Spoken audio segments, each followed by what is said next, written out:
सर्वसाधारण गोष्टीकडे आपण लक्ष देत नाही, पण तेच जर एखादी अपूर्व गोष्ट घडली तर त्याकडे आपलं लक्ष वेधलं जातं. ती गोष्ट जाणून घेण्याची उत्सुकता वाटते. प्रसंगी कष्ट पडले तरी ते सहन करण्याची शक्ती उत्पन्न होते आणि ती गोष्ट जाणल्यावर समाधान लाभते. त्याचप्रमाणे आपण अभ्यासाचे महत्त्व जाणल्यामुळे सतत अभ्यास करत असतो. परंतु सतत केलेल्या अभ्यासामुळे कंटाळा येण्याची शक्यता असते. परंतु श्रवणात जर अपूर्वता समाविष्ट झाली असेल तर उत्सुकता शिगेला जाऊन पुन्हा पुन्हा श्रवण घडावे असे वाटते. प्रसंगी श्रवण घडण्यास कष्ट पडले तरी ते सहन करण्याची शक्ती निरंतर मिळत राहते आणि श्रवणातील अपूर्वतेने समाधान प्राप्त होत राहते. पुढील चिंतनातून आपल्याला अपूर्वता म्हणजे काय ह्याची ओळख होणार आहे.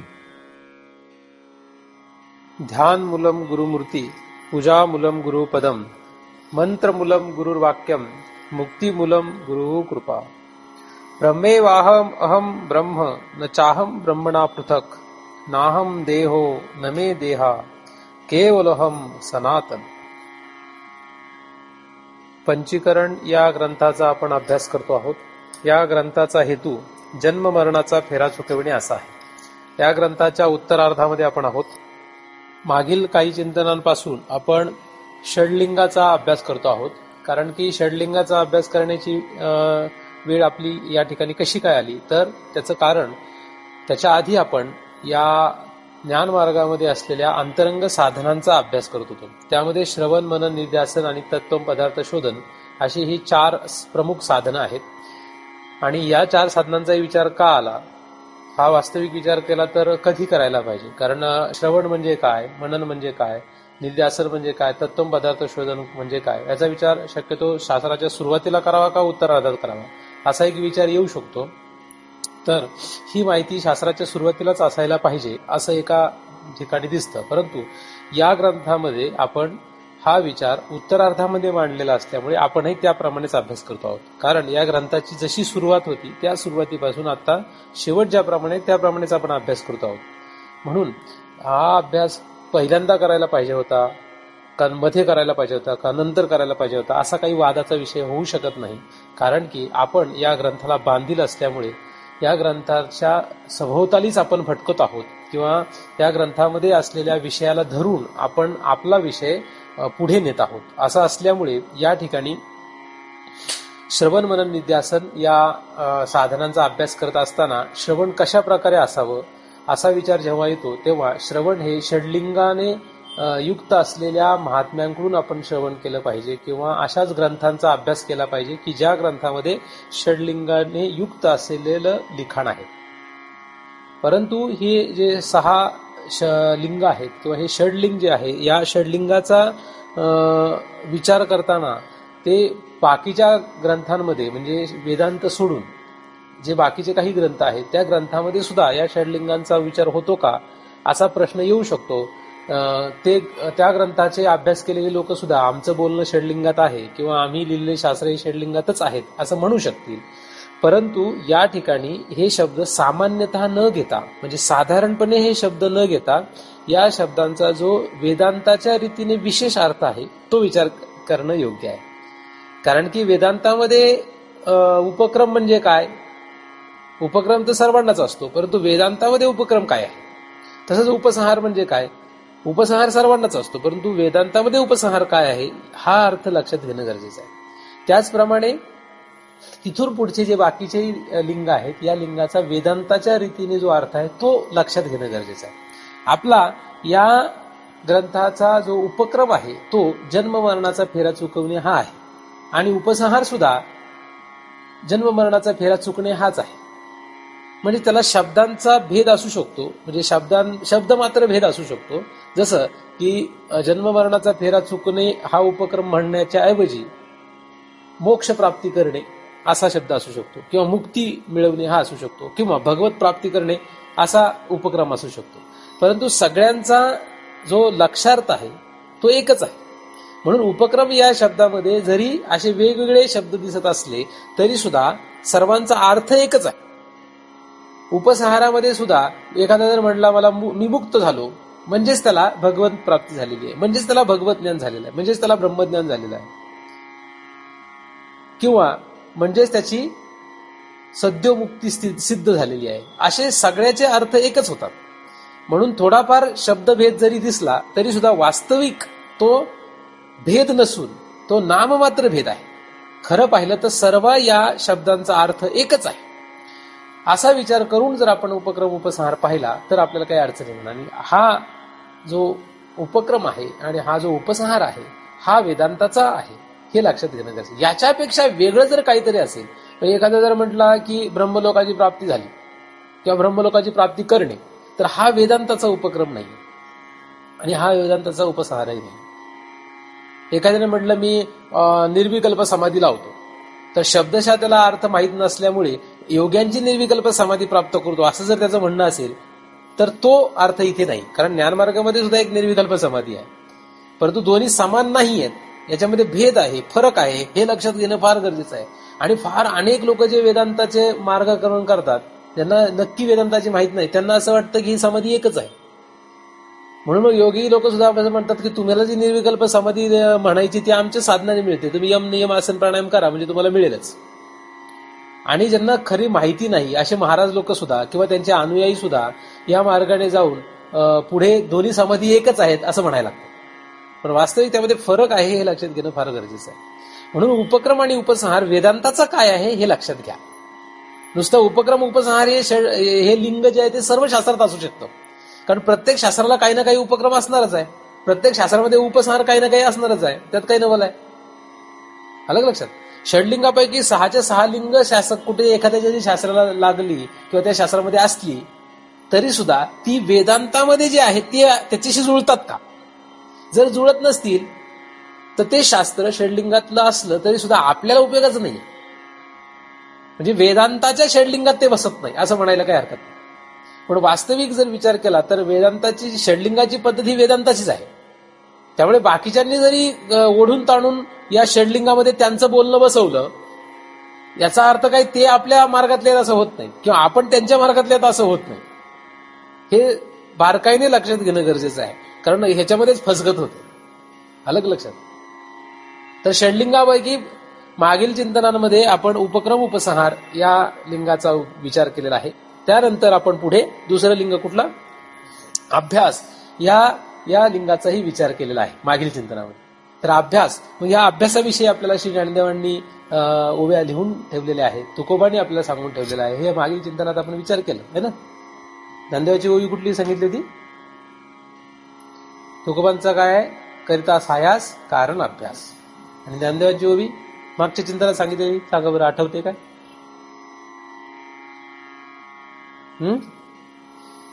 मागील चिंतनात मी ज्ञानदेवांची एक ओवी सांगितली होती अभ्यासाच्या संदर्भात. आठवत नाही? विसरून गेले? सगळेच विसरून गेले.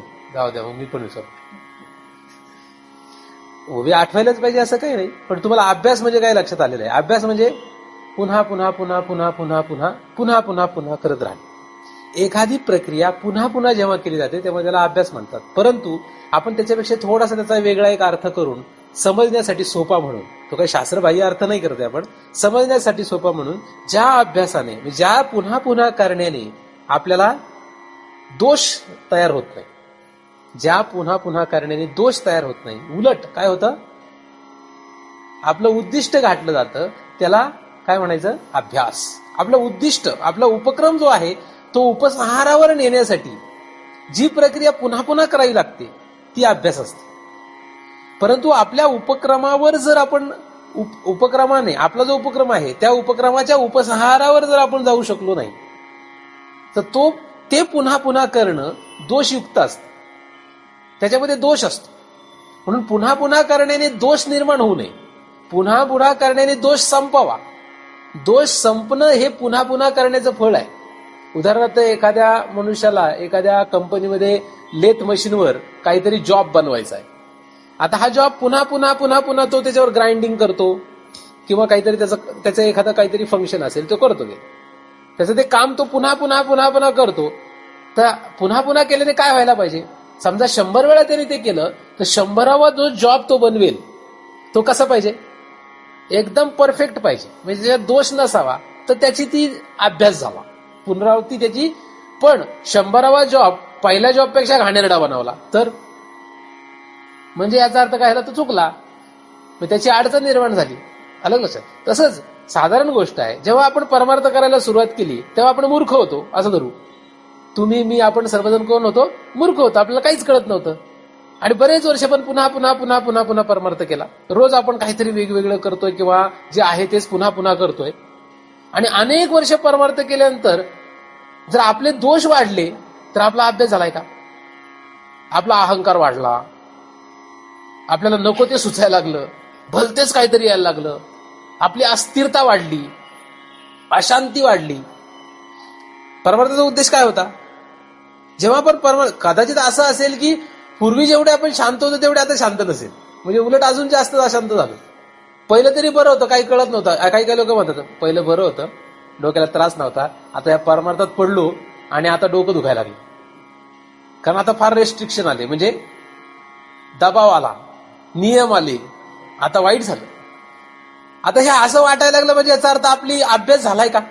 आपला अभ्यास नाही झाला, आपलं काय झालाय, काहीतरी गडबड झाली, चुकलंय कुठंतरी आपण. परमार्थ करायला लागल्यानंतर काय होत, दोष कमी व्हावे, आपण शांत होत जावं, स्थिर होत जावं, आपली स्थिरता वाढत जावी. पूर्ण स्थिरतेकडे आपण जात जर नसेल तर मात्र काहीतरी आपलं चुकतंय, आपला अभ्यास कुठेतरी चुकतोय, हे लक्षात घेणं फार गरजेचं आहे. अलग लक्षात. आठवली का ओवी ज्ञानदेवाची? तोपर्यंत नाही आठवली, जाऊ दे, सोडूनच द्या. बरं, दुसरी ओवी सांगतो तुम्हाला मी. मागील चिंतना तुम्हाला मी एक ओवी सांगितली होती, आज तुम्हाला तो एक दुसरी ओवी सांगतो ज्ञानदेवांची. सद अभ्यासे निरंतर. काय? सद अभ्यास निरंतर, चित्तासी परम पुरुषाची मोहर. काय करायचं? सद अभ्यास निरंतर. निरंतर म्हणजे काय? निरंतरचा अर्थ होतो रोज, सदैव, सारखाच. तर त्यांनी सांगितलं कधी कधी, रविवारी फक्त, किंवा गुरुवारी, किंवा फक्त एकादशीला, असं नाही. सदाभ्यास हे निरंतर, चित्तासी. नुसताच सदाभ्यास निरंतर करून जमत नाही, फक्त सदाभ्यास निरंतर करून जमत नाही. त्याच्यापुढे त्यांनी काहीतरी सांगून ठेवलंय की चित्तासी परमपुरुषाची मोहर. आता ते पुढचा जो विषय तो निराळा आहे, परंतु आपल्याला याच्यामध्ये सदाभ्यास निरंतर करायचं हे सांगितलेलं आहे. सदाभ्यास करायचा आहे, असद अभ्यास करायचं नाही. सद अभ्यास म्हणजे काय? सद हे लक्षण कोणाचं आहे? सद हे ब्रह्माचं स्वरूप लक्षण आहे, भगवंताचं स्वरूप लक्षण आहे. म्हणजे ब्रह्माच्या स्वरूप लक्षणाचा, म्हणजे ब्रह्माचा म्हणजे सदचा अभ्यास निरंतर करत राहा. मग सद अभ्यास जर निरंतर करायचा असेल तर सद अभ्यासाचं प्रतिपादन करणारं शास्त्र पाहिजे. ज्या शास्त्रामध्ये सद अभ्यास आहे, ज्या शास्त्रामध्ये सदचं वर्णन आहे, ते शास्त्र पुन्हा पुन्हा पुन्हा पुन्हा पुन्हा पुन्हा वाचलं पाहिजे.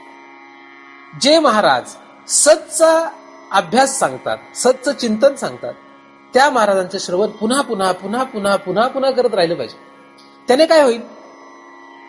त्याने आपला जो काही उपक्रम आहे तो उपक्रम आपला पूर्ण होईल. म्हणजे आपण त्या उपक्रमाने त्या उपसंहारावर जाऊ, जर आपण हा अभ्यास करू तर. पण आपल्या अभ्यासामध्ये जर भलतंच काही येत असेल तर मात्र आपण तिथे जाणार नाही. म्हणजे सदअभ्यास जर झाला नाही तर आपला काही उपयोग नाही. कारण सतची प्राप्ती झाल्याशिवाय कधीही जन्म मरणाचा फेरा चुकत नाही. म्हणून सतची प्राप्ती होण्यासाठी सतचा अभ्यास पाहिजे. तुम्हाला सतच्या अभ्यासाने काय होणार आहे? सतचा अभ्यास, वास्तविक सत जर आपल्याला माहित असता तर मग सतचा अभ्यास खऱ्या रीतीने घडला असता. परंतु मग आम्हाला सत माहित नाही, म्हणून सतचा अभ्यास होईल का नाही होईल. तर सतचा अभ्यास होण्यासाठी जे शास्त्र सतचं प्रतिपादन करतात त्या शास्त्राचा अभ्यास करा, असं म्हणणं योग्य आहे. सत थोडी माहित आहे आपल्याला की त्याचा अभ्यास करावा, कारण माहित असलेल्या पदार्थांचा अभ्यास करता येतो असं जर एखादा म्हणेल तर ठीक आहे. जरी आपल्याला सद माहित नसलं तरी सुद्धा सतचं प्रतिपादन करणारी काही शास्त्र आहेत हे तर आपल्याला माहितच आहे. जसं श्री ज्ञानेश्वरी हे सदाभ्यास आहे, श्रीमद भगवद्गीतेमध्ये सदाभ्यास आहे. ज्या ग्रंथांमध्ये सतचा विचार आहे त्या ग्रंथाचा अभ्यास करा. ब्रह्मसूत्र हे सदाभ्यास सांगतं. उपनिषदांमध्ये सतचा अभ्यास आहे.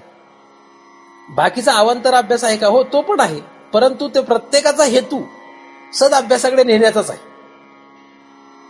जसं या ठिकाणी आपलं 7 वाजता चिंतन आहे, मग आळंदीतून मी निघालो आणि गाडीवर बसून निघालो. आता गाडीवर बसणं हा काय माझा उद्देश आहे का? एखादा जर म्हटलं ह्याला गाडीवर बसण्याची हाऊस दिसते का फारच, पण त्याला काय माहिती ह्या गाडीवर बसून मला इथे जाऊन चिंतन सांगायचंय. पण एखाद्याला दिसणाऱ्याला काय दिसतं? दिसणाऱ्याला दिसतं याला गाडीवर बसायची हौस आहे. अलग लक्षात. म्हणजे गाडीवर बसणं हे काय आहे? दुय्यम आहे. गाडीवर बसणं हा प्रमुख उद्देश नसून या ठिकाणी चिंतन हे प्रमुख उद्देश आहे. हे जसं आहे या दृष्टांतामध्ये, त्याचप्रमाणे उपनिषदांमध्ये किंवा श्रीमद भगवद्गीतेमध्ये म्हणजे श्री ज्ञानेश्वरीमध्ये बाकीचा अवांतर जरी अभ्यास दिसत असला तरी तो दुय्यम आहे. प्रमुख अभ्यास काय आहे? सद अभ्यासच आहे. म्हणून या सद अभ्यासाचा आपण काय केला पाहिजे? विचार केला पाहिजे. आणि बाकीचा जो दुय्यम आहे तो आपोआपच गळून पडेल. एखाद्याने धान्य उफनायला सुरुवात केली तर फोलकट आपोआपच दूर जातं. त्याला काय सांगायला लागतं तू आता बाजूला जा बरं. वारा येत असेल आणि धान्य उफनायला सुरुवात केली तर काय होतं? फोलकट हे आपोआपच दूर जातं आणि धान्याची राशी खाली आपोआपच तयार होते. तसं जेव्हा आपण सदाभ्यास करायला लागतो या ग्रंथांच्या द्वारे, त्यावेळेस भुसा जो आहे तो आपोआपच बाजूला जातो आणि त्याच्यातलं जे सद आहे ते आपोआपच अवगत होतं. असं श्री ज्ञानदेवांनी लिहिलेलं आहे की आत्मा हस्तगत होय. याच्यामध्ये काय होतं? आत्मा हस्तगत होय. आत्मा हस्तगत होतो याच्यामध्ये आपोआपच. म्हणून सद अभ्यास हे निरंतर चित्तासी परम पुरुषाची मोहर. परमपुरुष कुठल्या पुरुषाची मोहर पाहिजे? परमपुरुष म्हणजे भगवंत. चराचर सृष्टीला अधिष्ठान असलेला जो पुरुष आहे त्याला परमपुरुष असे म्हणतात. त्या परमपुरुषाची मोहर कुठे लावायची? चित्तामध्ये लावून टाकायची. पण चित्तामध्ये फक्त एकावरच निष्ठा पाहिजे, ब्रह्म. त्याला ब्रह्मनिष्ठा म्हणतात. चित्तामध्ये परमपुरुषाची मोहर छापून टाकायची. बाकी दुसऱ्याची कोणाची मोहर नाही. चित्तासी परमपुरुषाची मोहर लावी, मग शरीर राहो अथवा जाऊ. मग याचा विचार करू नका. हा हे करत राहा, शरीराचा विचार करू नका. अशा रीतीने हा विषय सुरू आहे. तर अभ्यास म्हणजे काय? मागील चिंतनामध्ये आपण पाहिलं तर सर्वांनी अभ्यास करत राहा. सद अभ्यास निरंतर करत राहा. सद अभ्यास जर तुम्ही निरंतर केला तर आपल्याला आपोआपच सद कळेल. आणि सद कळलं म्हणजे आपला जन्म मरणाचा फेरा चुकतो. सच्च्या जाणण्यानेच जन्म मरणाचा फेरा चुकतो. सच्च्या जाणण्याने सर्व काही होतं. म्हणून सर्वांनी सच्चा अभ्यास करत राहावा. तिसरं जे लिंग आहे ते आहे अपूर्वता. अपूर्वता या शब्दाचा सरळ सरळ अर्थ काय होतो? अपूर्वता या शब्दाचा सरळ सरळ अर्थ अपूर्वता असा होतो. अपूर्वता म्हणजे जे पूर्ण नाही. फार अभ्यास करायला पाहिजे तुम्हाला. तुम्ही नुसतं ऐकू नका, अभ्यास करा. अभ्यास. अपूर्वता षडलिंगामध्ये अपूर्णता शब्द नाही, अपूर्वता शब्द आहे. फार अभ्यास पाहिजे, फार अभ्यास. दुसऱ्याकडे लक्ष असले की अभ्यास नाही होत. घरदार बायका पोरातलं लक्ष काढा. संसाराकडे लक्ष राहिलं की मग हे कळत नाही. कुठलं तरी एकच डोक्यात बसेल का नाही? एक तर संसार बसेल, नाही तर हा अभ्यास बसेल. संसार दुय्यम ठेवायचा इथे. ह्याच्यात संसार दुय्यम ठेवायचा आणि हा सदा अभ्यास प्रथम ठेवायचा. असं केलं म्हणजे काय? तर संसारही चालतो आणि हा अभ्यासही चालतो. पण आपलं उलट होतंय. आपलं हे असतं दुय्यम आणि संसार असतो प्रथम. असो क्रमाने बदल करत जा. मरण येण्याच्या आत म्हणजे फायदा होईल. अपूर्वता अभ्यास केल्याशिवाय काय होतं की मग सगळा विषय विस्कट होऊन जातो. अभ्यास असलेले लोक पाहिजे आपल्याला. कशा पाहिजे? अभ्यास पाहिजे. एक असला तरी चालेल, पण अभ्यास करून येत जा. अभ्यास करून येत नसेल तर येऊ नका. अपूर्वता. अपूर्वता म्हणजे अधिक पूर्वता. पूर्वता म्हणजे पूर्व पूर्व पूर्व पूर्व पूर्व पूर्व. उदाहरणार्थ ह्या पलीकडल्या लेनमध्ये, लेन म्हणजे पलीकडली जी लाईन आहे, पलीकडल्या लेनमध्ये, पलीकडल्या ओळीमध्ये एक बंगला बांधलेला आहे. एक दोन लेन सोडून तिकडे एक बंगला बांधलेला आहे. आता हा बंगला जो आहे, हा बंगला असा बांधलेला आहे की असा बंगला कुठेच नाही. म्हणजे आपण त्याला काय म्हणतो? अपूर्व आहे. आपण काय म्हणतो? अपूर्व आहे. पण मला सांगा, असा बंगला आहे का तो? कधी कधी असं होतं की आपण एखादी वस्तू पाहतो आणि आपण म्हणतो ही अपूर्व आहे. म्हणजे काय? अशी कधीच झालेली नाही. अपूर्व म्हणजे पूर्वी न झालेली. पूर्व म्हणजे पूर्वी. अपूर्व म्हणजे पूर्वी नसलेली, पूर्वी झाली नाही अशी. याचाच अर्थ त्या बंगल्यासारखा दुसरा बंगलाच नाही. एकमेव तोच म्हणजे अपूर्व.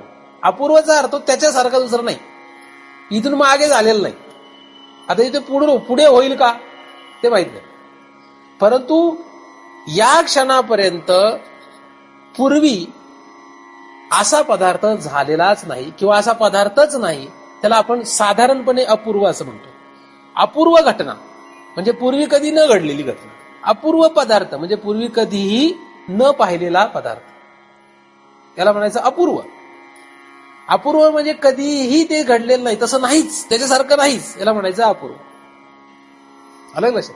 हे साधारण या शब्दाचा अर्थ होतो अपूर्व. परंतु शास्त्रामध्ये, वेदांत शास्त्रामध्ये अपूर्व शब्दाचा अर्थ थोडासा निराळा आहे. या शब्दाशी त्याला आपण जुळून घेऊ शकतो, परंतु सध्या जो सरळ सरळ अर्थ आहे तो असा होतो, आणि शास्त्रामध्ये त्याचा जो अर्थ दिलेला आहे तो थोडा निराळा आहे. तो काय आहे तर शास्त्रामध्ये अपूर्व म्हणजे काय, जो कुठल्याही प्रमाणांचा विषय होत नाही. ब्रह्म हे अपूर्व आहे, ज्याचं प्रतिपादन वेदांत शास्त्र करतं, ज्याचा उपक्रम आणि उपसंहार वेदांतात आहे. त्या ब्रह्माचं प्रतिपादन ज्या शास्त्रामध्ये आहे ते ब्रह्म कुठल्याही प्रमाणांना विषय होत नाही, म्हणून ते अपूर्व आहे असं शास्त्रामध्ये लिहिलं आहे. अपूर्वता का, त्या ब्रह्माची अपूर्वता का आहे, त्या ब्रह्माची अपूर्वता आहे कारण ते ब्रह्म कुठल्याही प्रमाणाला विषय होत नाही, म्हणून ते अपूर्वता या कक्षेत येते. कुठल्याही प्रमाणाला विषय होत नाही.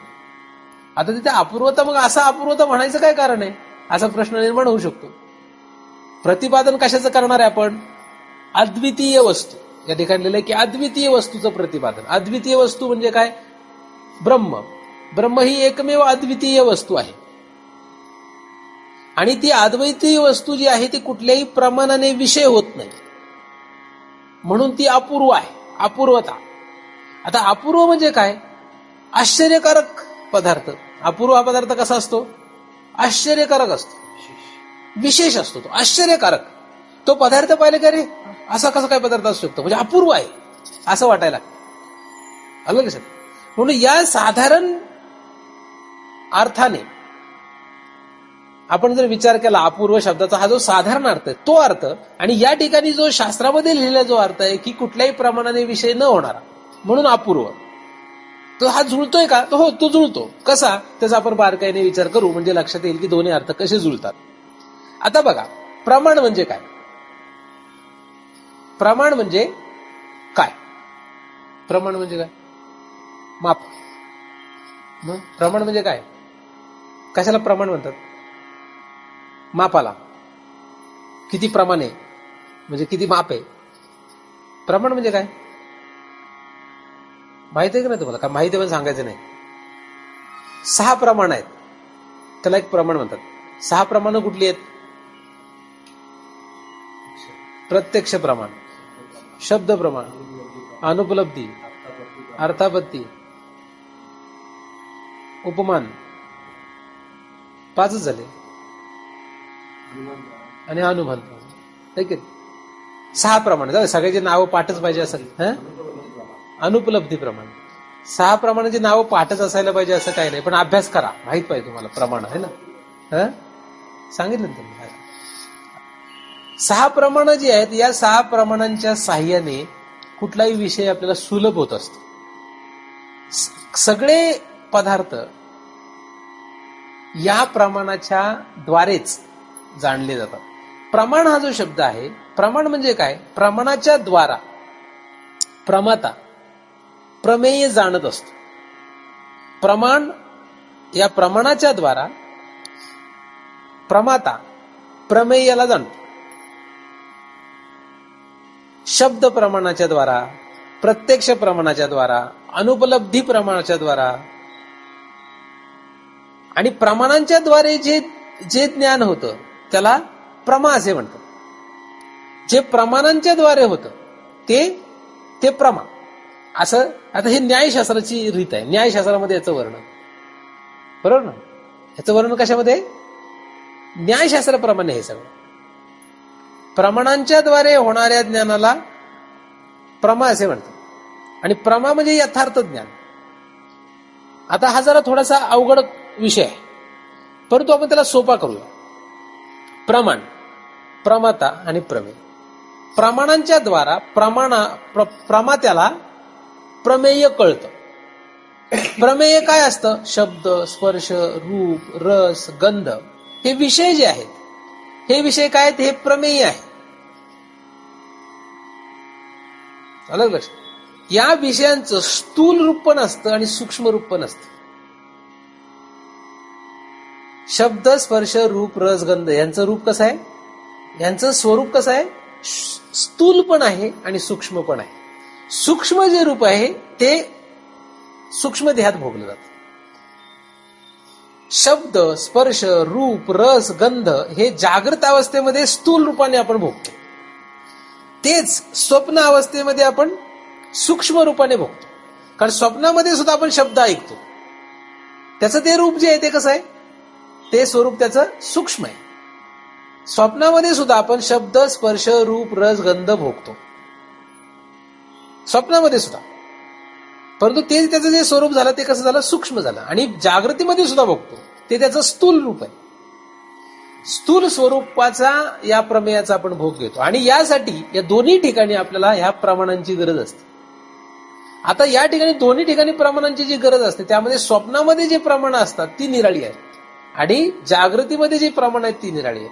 प्रमाणामध्ये इंद्रिय असा एक दुसरा अर्थ होतो. प्रमाणाचा दुसरा अर्थ काय? इंद्रिय ही प्रमाण आहेत. इंद्रिय काय आहेत? प्रमाण आहेत. मग इंद्रिय कुठली कुठली प्रमाण आहेत? जसं डोळा हे एक इंद्रिय आहे, हे एक प्रमाण आहे.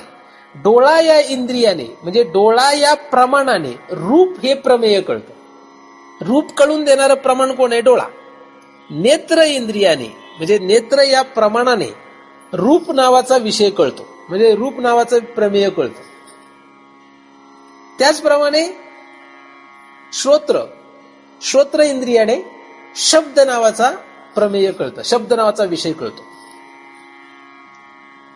म्हणजे प्रत्येक इंद्रियाद्वारे तो विषय कळत असतो, तो विषय आपल्याला ज्ञात होत असतो. बरोबर आहे. त्याचप्रमाणे आतमध्ये पण इंद्रिय आहे. मन हे एक इंद्रिय आहे, बुद्धी हे एक इंद्रिय आहे.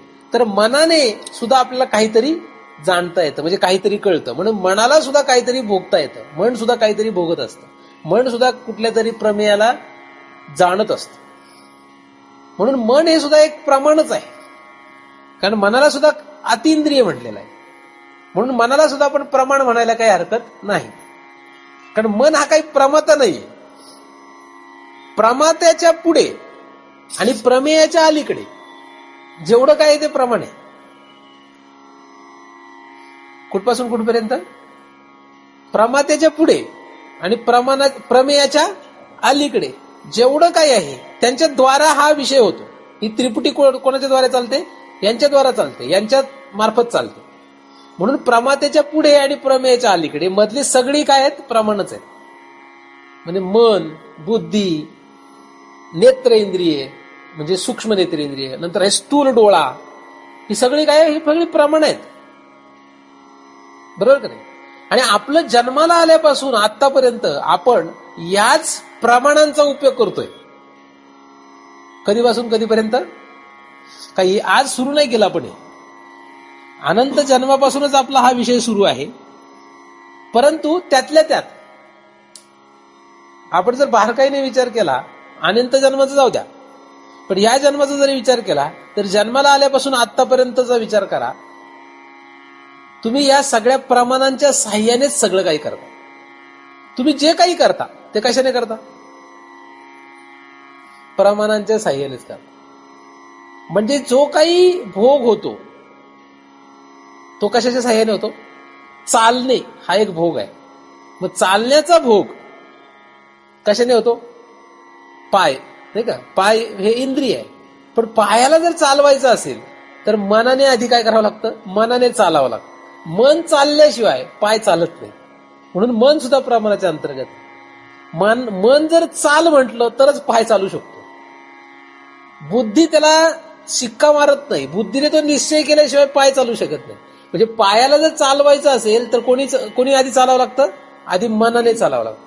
मनाने चालले की बुद्धी चालावी लागते. बुद्धीने चालले की अहंकार चालावा लागतो, प्राण चालावे लागतात. ह्या प्राणाने चालण्याची प्रक्रिया केली की मग पाय चालतात. पाद हे जे इंद्रिय आहे आणि मग हे स्थूल पाय चालतं. कुठलाही व्यवहार तुम्ही बघा, कुठलीही प्रक्रिया बघा, कुठलीही क्रिया आपली बघा, प्रत्येक क्रियेमध्ये आपण या प्रमाणाचा उपयोग करतो. प्रमाणांच्या द्वारे आपलं सगळं सुरू आहे. म्हणजे त्रिपुटीत आपला सगळा व्यवहार सुरू आहे. याला म्हणतात त्रिपुटी. आपलं जे जगणं आहे ते कशात आहे? प्रत्येकाचं जगणं जे आहे ते त्रिपुटीत सुरू आहे. म्हणजे त्रिपुटीच्या द्वारे आपण सर्व हा विषय पुढे पुढे पुढे पुढे चालवलेला आहे. आजपर्यंत आपल्याला प्रमाणांच्याच द्वारे सगळंच भोगता आल्यामुळे आपल्याला असं वाटतंय की ब्रह्म सुद्धा याच प्रमाणाच्या द्वारे भोगताय. हे तर आपली चूक आहे. आज आपलं काय चुकलं? काय नाही चुकलं, काहीच चुकलेलं नाही. कारण एक तरी व्यवहार आपला प्रमाणाशिवाय चालतो का? एक तरी व्यवहार तुम्ही सांगा, कुठला व्यवहार तुमचा प्रमाणाशिवाय चालतोय? स्थूल कुठलाही व्यवहार प्रमाणाशिवाय चालत नाही, ह्यात तर काही वादच नाही. एखादा म्हणेल नाही स्वप्न प्रपंच जो आहे, स्वप्नामध्ये आम्हाला प्रमाणांची गरज नसते. असं नाही. स्वप्नामध्ये अंतःकरण असतंच. स्वप्नामध्ये काय? स्वप्नामध्ये अंतःकरण असतंच. एखादा जर म्हणलं स्वप्नामध्ये अंतःकरण नसतं तर योग्य नाही. सुषुप्तीमध्ये अंतःकरण नसतं. सुषुप्तीमध्ये अंतःकरण त्याच्या कारणाशी लीन होतं, म्हणजे अविद्येशी लीन होऊन जातं सुषुप्तीमध्ये.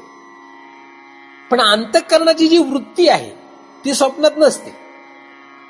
स्वप्नामध्ये अंतःकरण जे वाहत असतं, म्हणजे त्याची जी वृत्ती असते ती तिथे नसते. नसते म्हणजे वाहत नसते. नसते असं नाही, असते तिथे पण वाहत नसते. जागृतीमध्ये ती वाहायला लागते, स्वप्नामध्ये ती वाहत नाही. म्हणजे अंतःकरण असतं, अंतःकरणाची वृत्ती असते, पण ती वाहत नसल्यामुळे ती अंतःकरणाशी एकरूप होऊन राहते. म्हणून अंतःकरणाची वृत्ती नाही असं म्हणतात स्वप्नामध्ये. पण अविद्या मात्र तिथे असते. अविद्या वृत्ती असते, अंतःकरण असतं, आणि त्यांच्याद्वारे तिथे जे प्रमेय आहे, म्हणजे स्वप्नामध्ये प्रमेय काय? तिथे पण शब्द स्पर्श रूप रस गंध आहेत. ते अपंचीकृत पंचमहाभूताचे आहेत. त्या ठिकाणी जे प्रपंच आहे, हा प्रपंच कसा आहे? अपंचीकृत पंचमहाभूताचा आहे. पण तो जो विषय आहे, ते जे प्रमेय आहे, ते प्रमेय सुद्धा भोगलं जातं. आणि त्याच्यासाठी हे अंतःकरण असतंच तिथं. म्हणजे अंतःकरण हे प्रमाण तिथे आहेच. म्हणजे अंतःकरण या प्रमाणाद्वारे तो विषय भोगला जातो. कारण कुठलाही भोग, सुखदुःखात्मक भोग होण्यासाठी अंतःकरणाची अत्यंत गरज आहे. सुख आणि दुःख हे कोणाचे धर्म आहेत? म्हणून अंतःकरण जर स्वप्नात नसेल तर त्या ठिकाणी सुख दुःखाचा भोग भोगणार कसा? सुख दुःखाचा भोग होऊ शकत नाही. कारण सुख दुःखाचा भोग होण्यासाठी अंतःकरणाची अपेक्षा असते. कुठल्या सुख दुःखाचा? तर प्रमेय. प्रमेय म्हणजे शब्द स्पर्श रूप रसगंध या विषयांपासून होणाऱ्या सुख दुःखांचा भोग भोगण्यासाठी अंतःकरणाची अपेक्षा असते. भगवंताच्या पासून निर्माण होणारं जे सुख आहे त्याचा भोग भोगण्यासाठी ह्या अंतःकरणाची अपेक्षा नसते. ही फार अत्यंत अपूर्व गोष्ट आहे. अपूर्वता काय हे लक्षात घेतलं पाहिजे. अपूर्वता म्हणजे काय? अपूर्वता म्हणजे प्रमाणाची ज्या ठिकाणी अपेक्षा नाही त्याला अपूर्वता असे म्हणतात. हे शास्त्रीय विषय आहे. कारण अपूर्व या शब्दाचा अर्थ आपण व्यावहारिक रीतीने पाहिला आधी काय आहे. परंतु अपूर्व या शब्दाचा अर्थ तुम्हाला जर तुम्हाला शब्दच धड माहित नाही तर शब्दाचा अर्थ शोधणं फार लांबची गोष्ट. मग तुम्हाला जर शब्दाचंच कन्फ्युजन आहे, अपूर्व आहे का काय वेगळा शब्द आहे, षडलिंगामध्ये अपूर्व आहे का अपूर्ण आहे असा शब्द जर तुम्हाला माहित नसेल तर मग तुम्हाला हे विषय मी सांगून उपयोग नाहीये काही. तुम्ही ऐकला तरी पुढच्या आठवड्यात विसरलेले असणार आहे. तर अपूर्वता, अपूर्वता म्हणजे प्रमाणांच्या द्वारे जो विषय होत नाही असं शास्त्र म्हणतंय. पण आपल्याला जी काही सवय आहे अनंत जन्मांपासून, आणि तीच ही सवय या जन्मात आपण जी पुढे चालू ठेवली ती काय आहे? तर आपल्याला असं वाटतं की या प्रमाणांच्या द्वारे तो अवगत होईल. मग शास्त्रात लिहिलंय प्रमाणांच्या द्वारे तो अवगत होत नाही, इंद्रियाशी तो गोचर नाही. आपण असं म्हणतो, ऐकतो, पाठ करतो आणि वागतो मात्र काय? हे बघा, बोलतो काय आणि चालतो काय? बोलणं आणि चालणं, बोलणं आणि आचरण यात फरक आहे. व्यवहारात सुद्धा लोक म्हणतात तो बोलतो तसा वागत नाही. व्यवहारातही लोक म्हणतात ना, पण व्यवहाराची अशी अडचण आहे की जो असं म्हणत असतो तो सुद्धा तसा वागत नसतो. ही सगळ्यात मोठी अडचण आहे. परमार्थातही तसंच आहे. परमार्थात जे बोलतात ते तसं वागत नाही. मग तुम्ही जर एखाद्या वेळेस म्हटले की भगवंत हा प्रमाणांना अवगत होत नाही, प्रमाणाच्या द्वारे तो अवगत होत नाही, किंवा इंद्रियाला तो गोचर नाही, असे तुम्ही म्हटले की तुमच्यावर काय जबाबदारी आली? तुम्ही म्हटले, समजा मी ब्राह्मण आहे असं म्हटले की तुमच्यावर काय जबाबदारी आली? आता जर तुम्ही ब्राह्मणाचे 9 गुण बाळगून राहिले नाहीत, म्हणजे श्रीमद भगवद्गीतेमध्ये 9 गुण ब्राह्मणाचे लिहिलेत, ते ब्राह्मणाचे 9 गुण जर तुम्ही स्वतःजवळ बाळगले नाहीत तर तुम्हाला ब्राह्मण कुठल्या मुखाने म्हणावं? म्हणजे इकडून म्हणायचं मी ब्राह्मण आहे आणि 9 गुणाचा तर तपास नाही, मग ब्राह्मण कसा? म्हणजे याचा अर्थ काय झाला? ही चूक झाली फार मोठी. हा फार मोठा अपराध आहे. हा काय आहे? फार मोठा अपराध आहे. त्याचा भोग होईलच कधी ना कधी. तुम्ही जर म्हटले मी स्त्री आहे, बरं ठीक आहे, तुम्ही स्त्री आहात. आता मी स्त्री आहे असं म्हटल्यावर तुमच्या पाठीमागे कुठला तरी एक धर्म लागतोच. तुमच्या पाठीमागे जे धर्म आले ते तुम्हाला पाळावेच लागणार. स्त्री म्हटल्यावर तुम्हाला कुठले धर्म आले सांगा मला? जाऊ दे, तुम्ही सांगा जाता. तुम्ही स्त्री आहेत ना, मग स्त्रीचे धर्म सांगा कुठले? सांगता येईल का स्त्रीचे काय धर्म आहेत? माहिती आहेत का नाही? एक तरी सांगा. 2 जाऊ द्या, 3 जाऊ द्या. जसं ब्राह्मणाचे 9 धर्म असतात असं मी तुम्हाला सांगितलं श्रीमद भगवद्गीतेच्या प्रमाणाने, तसं तुम्ही स्त्रीचे कुठले धर्म असतात कुठलेही प्रमाण घेऊन सांगा. कुठलंही सांगा. तुकोबाचं सांगा, ज्ञानदेवाचं सांगा, कोणाचंही प्रमाण घेऊन सांगा की स्त्रीचे धर्म कुठले असतात. बरं जाऊ द्या, स्त्रीचे किती धर्म असतात ते सांगा शास्त्राच्या प्रमाणे. 7 धर्म असतात. तर बरं एक तरी सांगा तुम्ही त्यातला. मग तुम्ही स्त्री आहेत का? नावाला नुसते आम्ही स्त्री आहे.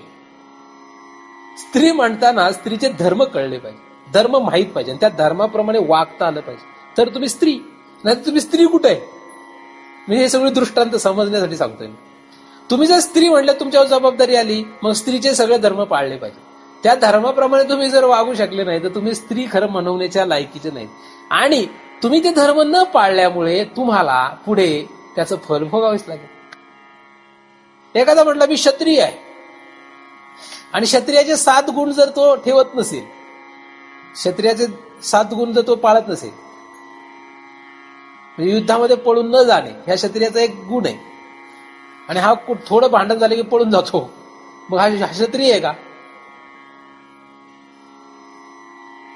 वैश्याचे शुश्रूषा करणे, लोकांची सेवा करणे, तिघांची सेवा करणे हा शूद्राचा धर्म आहे, पण त्याला दुसऱ्याची सेवा करायची लाज वाटते. आणि स्त्री ही शास्त्रामध्ये शूद्र आणि स्त्री समान मांडलेली आहे, म्हणून मग सेवा करणे हा स्त्रीचा धर्म आहे. पण ती जर तो करत नसेल, तिला लाज वाटत असेल, तर ती स्त्री आहे का? तो शूद्र आहे का?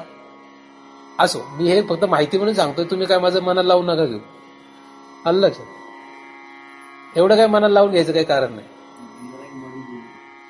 मध्ये बोलण्याचा मला अधिकार नाही. हा, विरुद्ध नाही. कसला? नाही. वा, ही चांगली गोष्ट आहे. परंतु एक लक्षात घ्या, हे जे मी तुम्हाला सांगतोय हे तुम्ही त्याचं उत्तर द्यावं असं मला अपेक्षित नाहीच आहे. हा, ते ठीक आहे, पण तुम्ही याच्यावरून काही उत्तर द्यावं असं अपेक्षित नाही. मी हे का बोलतोय किंवा का विचारतोय, माझा प्रश्न विचारण्याची जी पद्धत आहे ही अनेक तुम्हाला चांगलीच माहित आहे. हे का विचारत असतो मी अनेक वेळा सांगतो. तुम्ही उत्तर याच्यातून द्यावं असं माझा अपेक्षा नाहीये. ह्याच्यातून एखादा बोलला तर चांगला आहे, नाही बोलला तरी चांगला आहे. बोलला तर मंथन होतं, त्याच्यावर पुन्हा विषय वेगळ्या रीतीने. नाही बोलला तरी चालतं, पण तुमच्या आतमध्ये हा प्रश्न राहतो. प्रश्न राहिला म्हणजे बुद्धी विचार करायला लागते. बुद्धी जेव्हा विचार करायला लागते तेव्हा बुद्धीचं मंथन सुरू होतं. मग मंथन करण्यासाठी तो पूर्वशास्त्र आहे का उत्तरशास्त्र याचा फरक नाही पडत सुरुवातीला. एखाद्याच्या बुद्धीमध्ये सदैव उत्तरशास्त्रच असेल आणि उत्तरशास्त्राच तो मंथन करत राहिला तरी फायदाच आहे.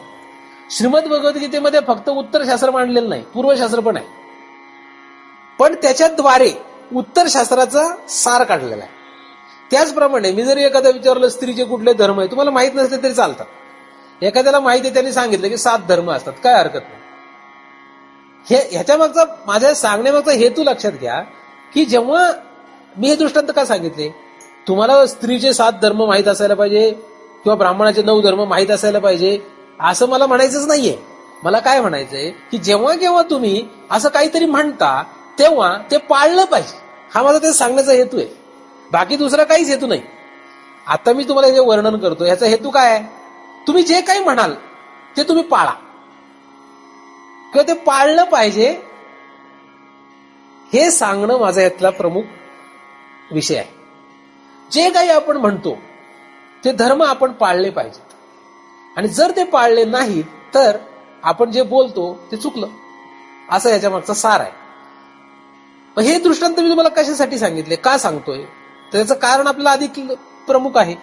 त्याचं प्रमुख कारण काय आहे की प्रमाण, या प्रमाणांच्या द्वारा तो विषय होत नाही असं जर तुम्ही म्हटले, की इंद्रियांना तो गोचर होत नाही असे तुम्ही म्हटले की तुमच्यावर जबाबदारी आली.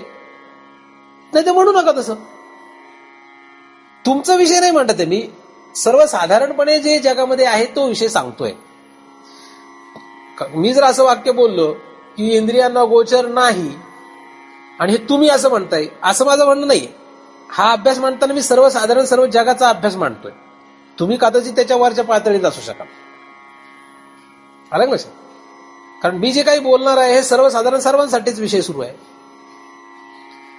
तर जेव्हा केव्हा एखादा व्यक्ती म्हणतो की इंद्रियांना देव अगोचर आहे किंवा ब्रह्म अगोचर आहे, तेव्हा त्याच्यावर काय जबाबदारी येते, काय जबाबदारी येऊन पडली. इंद्रियांना तो गोचर नाही म्हणजे इंद्रिय हे प्रमाण आहेत, म्हणजे तो प्रमाणांना विषय होत नाही असा त्याचा अर्थ झाला. इंद्रियांना गोचर नाही म्हणजे काय, प्रमाणांना तो विषय नाही. कुठल्या या 6 प्रमाणांना म्हणा किंवा या इंद्रियांना म्हणा, तो विषय नाही. याचा अर्थ काय झाला, त्याच्या प्राप्तीसाठी यांचा वापर करू नये. आणि सगळं जगत काय करतंय, किती वेदांत ऐकू द्या, किती वेदांत ऐकला तरी आतमध्ये थोडी तरी भाव राहतोच, कधीतरी दिसावा डोळ्यांना. काय वाटतं, वेदांत जरी ऐकला तरी असं वाटतं की यार डोळ्यांना जर दिसला तर बरं होईल. तो कसा आहे, शास्त्रात लिहिलंय की तो इंद्रियांना अगोचर आहे, म्हणजे प्रमाणांना विषय नाही. डोळा हे प्रमाणाच्या अंतर्गत येतं, म्हणून त्या प्रमाणाला तो विषय होऊच शकणार नाही असा सिद्धांत आहे. असा सिद्धांत असूनही, तो सिद्धांत पुन्हा पुन्हा वाचूनही आपल्याला काय वाटतं, तो डोळ्याने दिसला पाहिजे. लोक काय काय येऊन विचारतात, बरं त्याला त्याचीही काही चूक नाही, त्याने जरी असा निर्णय लावायचा ठरवला की नाही आता तो डोळ्यांना दिसत नसतो, तरी काय काही लोक येऊन त्याला मध्येच, महाराज तुम्हाला देव दिसलाय का हो. महाराज पण हडबडून जातो, यार खरंच की अजून आपल्याला दिसलंच नाही.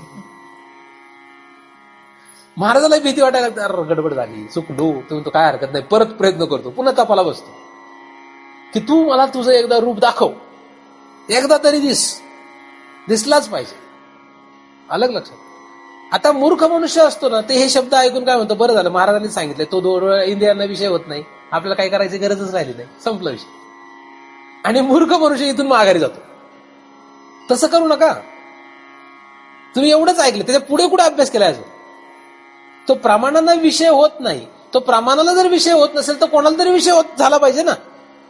इथे सांगितलंय तो अपूर्व काय आहे, कारण की प्रमाणाला विषय होत नाही. मग प्रमाणाला विषय होत नाही, पण त्याला तो प्राप्त करूनच घेतला पाहिजे, त्याची प्राप्ती झाली पाहिजे, हे नक्की आहे, बरोबर का. तो प्रमाणाला विषय होत नाही एवढंच सांगितलंय शास्त्रामध्ये. काय सांगितलंय, तो प्रमाणाला विषय होत नाही, पण तो जर अवगत झाला नाही, तो जर प्राप्त झाला नाही तर जन्म मरणाचा फेरा चुकत नाही. आणि आपला उपक्रम तर तोच आहे. आपला उपक्रम काय आहे, शास्त्र ज्याचं प्रतिपादन करतं त्या ब्रह्माची प्राप्ती होणं हा आपला विषय आहे. म्हणजे सगळं चुकलंच करायचं नाही, मग नक्की काय करावा हा प्रश्नच आहे. असो, तो विषय निराळा आहे. म्हणजे त्याची प्राप्ती कशी करावी हा विषय निराळा झाला. सध्या विषय असा आहे आत्ता की तो प्रमाणांना विषय नाही. प्रमाणांना तो अवगत होत नाही. प्रमाणांच्या द्वारे त्याची प्राप्ती करू पाहणाऱ्याला तो कधीही प्राप्त होणार नाही, असा सिद्धांत आहे. आणि म्हणून तो अपूर्व या कक्षेत बसतो. अपूर्व का? कारण की आपलं जे काही सुरू आहे त्याच्यामध्ये सगळं कशाच्या द्वारे सुरू आहे? प्रमाणांच्या द्वारे. आणि तो मात्र या प्रमाणाच्या कक्षेत येत नाही, म्हणून तो अपूर्व कक्षेत गेला. अपूर्व त्याला का म्हणावं? जेव्हा आपण सर्वसाधारण सर्व घरं पाहत असतो तेव्हा आपल्याला हे घर आहे, हे घर आहे, हे घर आहे. पण एखादा बंगला पाहतो तो फारच वेगळा काहीतरी असतो, नाही का? जो या साधारण यांच्यासारखा नाही, म्हणून तो अपूर्व म्हणतो आपण व्यवहारामध्ये. त्याचप्रमाणे अनंत जन्मांपासून आपल्याला प्रमेय किंवा ज्ञेय जी वस्तू आहे, प्रमेय ही जी वस्तू आहे, ही प्रमाणांच्या द्वारे पाहण्याची सवय आहे. कशाच्या द्वारे पाहतोय? प्रमाणांच्या द्वारे पाहण्याची सवय आहे. मत करणार. म्हणून काय झालं की आपल्याला आता सुद्धा असंच वाटतं की तो प्रमाणांना विषय होईल, आणि म्हणून आपण प्रमाणांच्याच द्वारे त्याला पाहत असतो. आणि म्हणून शास्त्रामध्ये सुद्धा अनेक प्रमाणं असतात, आणि आपणही प्रमाणं देतो की या प्रमाणाच्या द्वारे असं आहे, या प्रमाणाद्वारे असं. म्हणून जोपर्यंत तुम्ही प्रमाण म्हणत राहणार तोपर्यंत ब्रह्म नाही. जोपर्यंत प्रमाण प्रमाण प्रमाण चालेल तोपर्यंत काही खरं नाही. प्रमाण कोणाला सांगावं लागतं? आस्तिक माणसाला प्रमाण सांगावं लागतं. नास्तिक माणसाला काय सांगावं लागतं? त्याला प्रमाण सांगून जमत नाही. नास्तिक माणसाला प्रमाण सांगून जमत नाही. आस्तिक माणसाला प्रमाण सांगावं लागतं. आणि मुक्त माणसाला अनुभव सांगावा लागतो. मुक्त माणसाला प्रमाणाची गरज नाही. म्हणून श्री ज्ञानदेवांनी अमृतानुभवामध्ये असं म्हणलंय, श्रीवेका श्री वल्लभे बोलिले येण्याची लोभे, ते मानू आम्ही न बोलताही. त्यांच्या प्रमाणाची गरज नाही मला, ते मानू आम्ही न बोलताही. इथे झाला अनुभव. म्हणून अनुभव ही एक गोष्ट आहे, प्रमाण ही दुसरी गोष्ट आहे, आणि युक्ती ही तिसरी गोष्ट आहे. नास्तिक माणसाला युक्तीने पटवून द्यावं लागतं. मूर्ख माणसांना, ज्याला काही अक्कल नाही, तो काही बडबड करत असतो, त्याला युक्ती सांगावी लागते. युक्तीने त्याला सिद्ध करून द्यावं लागतं. आस्तिक माणसाला युक्ती नाही चालत, गरज नाही युक्तीची. आस्तिक माणसाला त्याला नुसतं प्रमाण सांगितलंय, बघ तुकोबानी म्हटलंय की लगेच ऐकतो. ज्ञानदेवांनी म्हटलंय लगेच ऐकतो. तो आस्तिक आहे. नास्तिक म्हणतोय तुकोबा सांगितलं म्हणून काय आलं, तुकोबा कोण लावून गेले मोठे. मग त्याला युक्ती सांगावी लागते पटवून देण्यासाठी. आणि सिद्ध लोकांना तुम्ही प्रमाण सांगा नाही तर युक्ती सांगा, त्याला घेणं देणं नाही त्याच्यात. त्याला म्हणतो अनुभव आहे का. मग सिद्ध माणसाकडे प्रमाणांचा विषय नाही. म्हणून अमृत हा अनुभवाचा विषय आहे, असं श्री ज्ञानदेवांनी सांगितलं. अमृत हा प्रमाणाचा विषय नाहीये. म्हणजे ब्रह्म, अमृत म्हणजे ब्रह्म. ब्रह्म हा प्रमाणाचा विषय नाही. ब्रह्म हे कशाचा विषय आहे? कशाचा विषय ते नंतर बघू. आज जरी अनुभव असा शब्द मी वापरला तरी अनुभव नुसता एक शब्द आहे. नक्की तो अनुभव कसा, आज विराळीच गोष्ट आहे. परंतु सध्या तरी आपला विषय सुरू आहे की अपूर्व. अपूर्व म्हणजे प्रमाणाच्या कक्षेत न येणारा, जो प्रमाणाच्या कक्षेत येत नाही. म्हणून तुम्हाला डोळ्याने कधी देव दिसणार, म्हणून डोळ्याने देव पाहण्याची इच्छा ठेवू नका. डोळ्याने बायका पुरं पहा, रमा त्याच्यात. महाराजांनी सांगितलंय डोळ्याने देव दिसणार नाही, बायका पुरं पाहून घेऊ, नाही का. मनाला गोचर होणार नाही. मग मनाला वाटेल तिकडे फिरू दे, मजा करू दे, इकडे तिकडे फिरू दे, कुठेही जाऊ दे, मन भर कुठे दे, काय बार कटायचं. काय मनाचा निग्रह करण्याची गरज नाही. स्वैर वाटेल तर जरा. लोक याचा विचित्र उलटा अर्थ काढतात, उलटा अर्थ काढू शकतात. कुठल्याही प्रमाणाला तो विषय होणार नाही. म्हणजे पंच ज्ञानेंद्रियाला तो विषय होणार नाही, पंच कर्म इंद्रियाला तो विषय होणार नाही, अंतःकरणाला सुद्धा तो विषय होणार. मग तो विषय होईल कोणाला? तो आता इथं सध्या विषय नाही. सध्या विषय काय आहे? तो विषय कोणाला होईल, कसा होईल, तो इथे विषय नाही. आता इथे एवढाच विषय आहे की प्रमाणांना विषय होत. मग जो प्रमाणाला विषय होत नाही तो अपूर्व का? नाही का, अपूर्व का? पण ठीक आहे ना, प्रमाणाला विषय होत नाही पण अपूर्व का?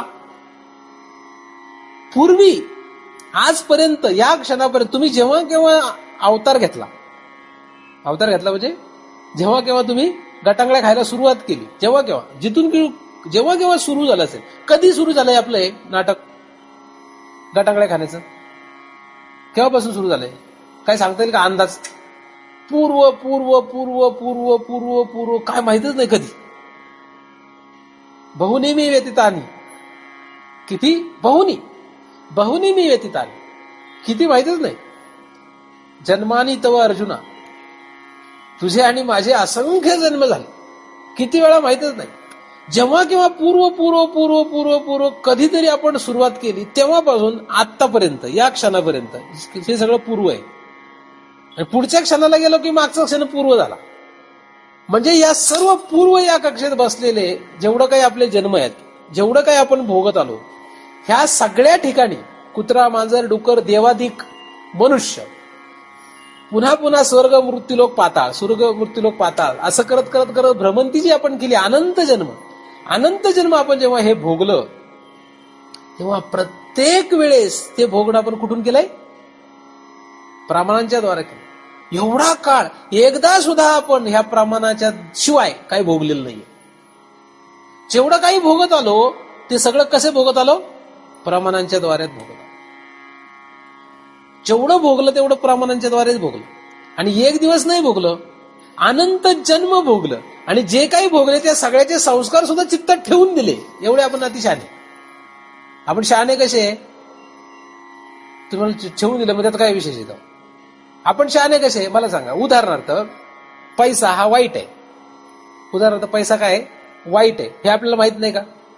माहित आहे. समजा माहित आहे. एखाद्याला कळलं पैसा फार वाईट असतो आणि पैसा जर घरात असला लपून ठेवलेला दागदागिने वगैरे, तर चोर त्याला येऊन लुबाडू शकतात.